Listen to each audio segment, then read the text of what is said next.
ఇప్పుడు మనకి తెలంగాణ క్యాబినెట్ విస్తరణకు ముహూర్తం ఫిక్స్ అయింది. వీరికే బెర్తలు కూడా. సో తెలంగాణ క్యాబినెట్కి సంబంధించి ఫిక్స్ చేశారనమాట.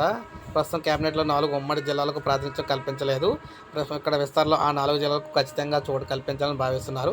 ప్రస్తుత క్యాబినెట్లో రెడ్డి సామాజిక వర్గం నుంచి 4, బీసీ, ఎస్సీ సామాజిక వర్గాల నుంచి 2 చొప్పున, ఎస్టీ, కమ్మ, వెలమ సామాజిక వర్గాల నుంచి ఒక్కొక్కరు చొప్పున ఉన్నారు. క్యాబినెట్ విస్తరణలో ఆదిలాబాద్ జిల్లా నుంచి గడ్డం వివేక్, ప్రేమ్ సాగర్ బెర్త్ ఆశిస్తున్నారు. ఇప్పటికే మాల సామాజిక వర్గం నుంచి బట్టి విక్రమార్కు, అదేవిధంగా డిప్యూటీ సీఎం గడ్డం ప్రసాద్కు స్పీకర్ పదవి అయితే ఇచ్చారు. అందువల్ల మాల కమ్యూనిటీకి చెందిన వివేక్ను మంత్రివర్గంలో చోటు కల్పించడం పట్ల కాంగ్రెస్ నేతలే అనుమానం వ్యక్తం చేస్తున్నారు. ఇక మరోవైపు ఉమ్మడి ఆదిలాబాద్ నుంచి వెలమ వర్గానికి చెందిన ప్రేమ్ సాగర్ రావు మంత్రి పదవి ఆశిస్తున్న ఆయనకు పోటీగా ఉమ్మడి నిజామాబాద్ నుంచి మదన్ మోహన్ రావు కూడా పోటీ పడుతున్నారు. అదే ఇప్పటికీ వెలమ సామాజిక వర్గం నుంచి జూపల్లి కృష్ణారావుకు మంత్రివర్గంలో చోటు కల్పించడంతో ఈ ఇద్దరిలో ఒకరికైనా అవకాశం ఇస్తారో లేదో చూడాలి.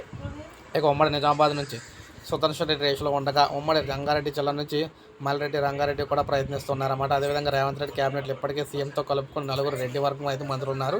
రెడ్డి వర్గం నుంచి ఒకరికి మంత్రి పదవి ఇస్తారని భావిస్తున్న సుదర్శన్ రెడ్డి, మల్రెడ్డిలో ఎవరికి ఇస్తారనేది ప్రశ్నార్థకంగా మారింది. ప్రస్తుతం క్యాబినెట్లో బీసీ సామాజిక వర్గంలో 300 కాపు గౌడులకు ప్రాతినిధ్యం కల్పించారు. అందువల్ల ఇతర బీసీ వర్గాల్లో ప్రాబల్యం ఉన్న మరో కులానికి చెందిన నేతకు విస్తరణలో మంత్రివర్గంలో ఛాన్స్ ఇవ్వాలని చెప్పేసి కాంగ్రెస్ హైకమాండ్లో ఆలోచిస్తున్నట్టు తెలుస్తుంది. కాంగ్రెస్ నుంచి గెలిచిన 4 బీసీ ఎమ్మెల్యేలు 3, 2 మంత్రులు, 2 విప్పులుగా పదవులు పొందారు. వారిలో 2 ఇక్కడ వెయిటింగ్ లిస్టులో ఉన్నారు.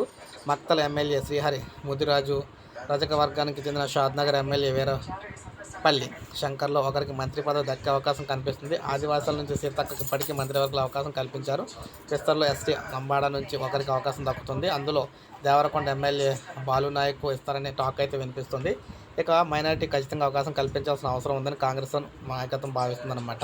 కానీ ప్రస్తుతం పార్టీ నుంచి ఎమ్మెల్యేగా కానీ ఎమ్మెల్సీగా కానీ ఒక మైనారిటీ నేత కూడా లేరు. దీంతో పలువురు మైనారిటీ నేతల పేర్లను కాంగ్రెస్ అధిష్టానం పరిశీలిస్తుంది. దీనికి తోడు గ్రేటర్ హైదరాబాద్లో కూడా కాంగ్రెస్కి ఎమ్మెల్యే లేరు. ఇక్కడ ప్రతిపక్ష ఎమ్మెల్యేలు ఎవరైనా ఆకర్షించి మంత్రి పదవి ఇస్తే ఎలా ఉంటుందనే దానిపై కూడా కాంగ్రెస్ అయితే చర్చ జరుగుతుంది. సో ఈ విధంగా క్యాబినెట్ అయితే ఉండబోతుందన్నమాట. సో ఇది ఫ్రెండ్స్, ఒక లైక్ చేయండి, సబ్స్క్రైబ్ చేసుకోకపోతే మన ఛానల్ సబ్స్క్రైబ్ చేసుకోండి.